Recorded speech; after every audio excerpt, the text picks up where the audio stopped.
In the dead of night, from the impenetrable walls of Alcatraz, 3 men vanished without a trace.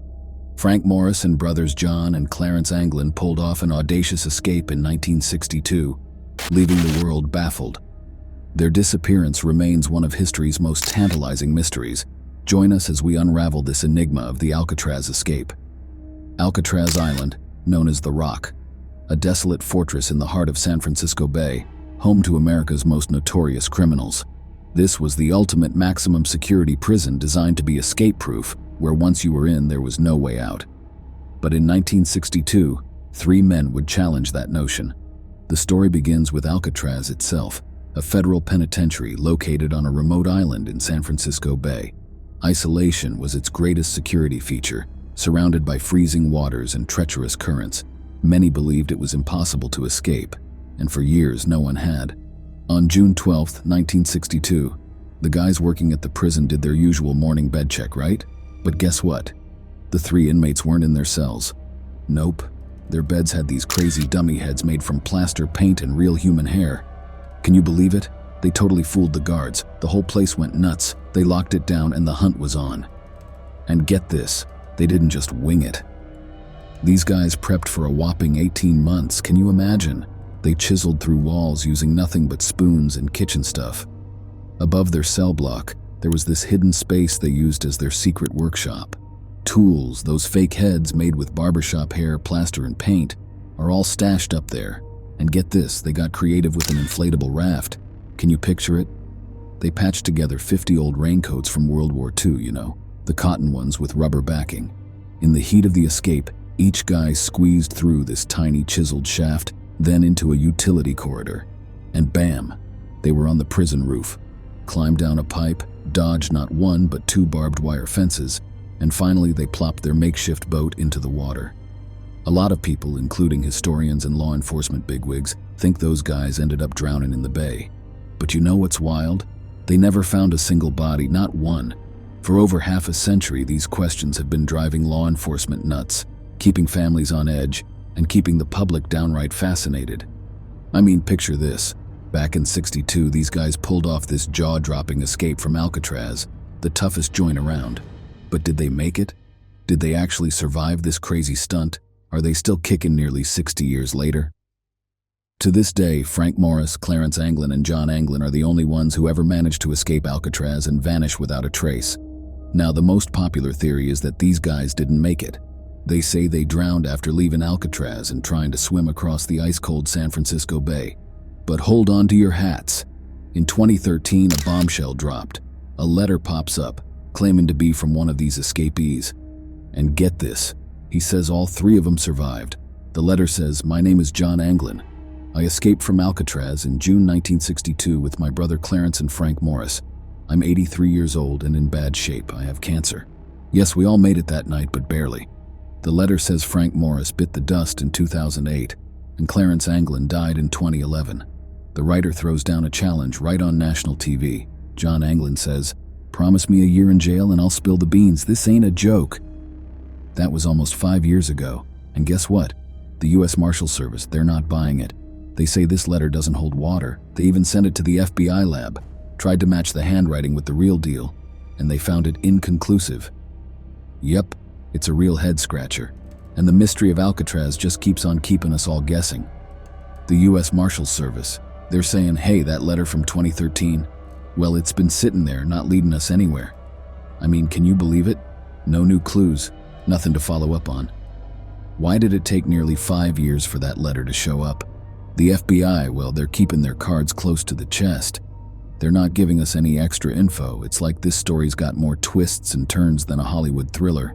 And the answers, well, they're still out there, waiting to be uncovered. 6 months before the big night, these 4 Alcatraz inmates got scheming. Using scavenged stuff, even a busted vacuum cleaner motor, they crafted a makeshift drill. They went to work drilling these tiny holes around their air vents, then bam, knocked out enough wall space to squeeze through. Sneaky, right? Now here's where it gets wild. They transformed more than 50 stolen raincoats into life preservers and a massive rubber raft, all stitched and vulcanized with steam pipes. They even turned a musical instrument into a tool for inflating the raft, but they had to find a way out. The ceiling was sky high, but these crafty guys climbed pipes, pried open the ventilator at the top, and held it in place with a fake soap bolt. Finally, on that daring night in 1962, Frank Morris and the Anglin brothers made their move. They slipped through those air vents one last time, grabbed their gear, climbed up to the ventilator, and poof, they vanished. And you won't believe this part, they fooled the night guards by leaving dummy heads in their beds. One of their buddies, Alan West, got left behind because he wasn't ready. Tragic, really. The FBI got most of these jaw-dropping details from him, but after that escape, poof, they were gone. The only clues? Homemade paddles and a life vest that washed up nearby. For years, people have been asking, did these guys actually make it north to Angel Island? Did they brave those rough bay waters, either in that homemade raft or swimming? Or did the mighty Pacific Ocean swallow them whole, leaving behind a mystery that still haunts us today? This whole Alcatraz saga became a real pop culture phenomenon. We're talking TV specials, high-tech recreations of that epic night, you name it.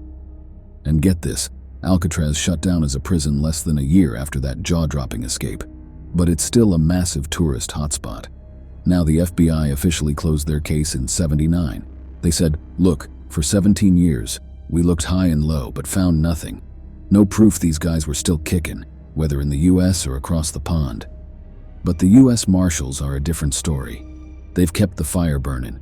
They're still digging, following leads, and they swear they won't stop until these guys are either proven gone or hit the big 99.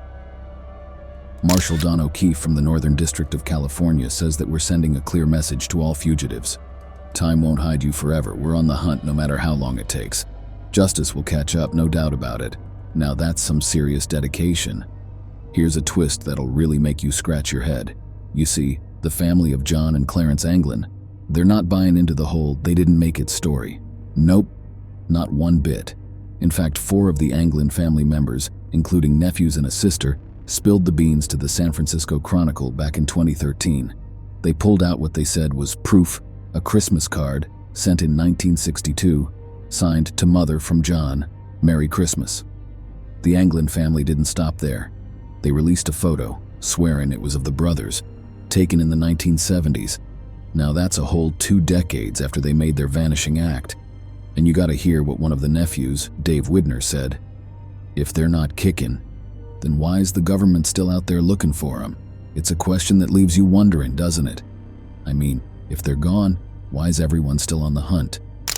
Ken Widner, the nephew of John and Clarence Anglin, he's got this unwavering belief that his uncles didn't just survive the Alcatraz escape, they made it off that island.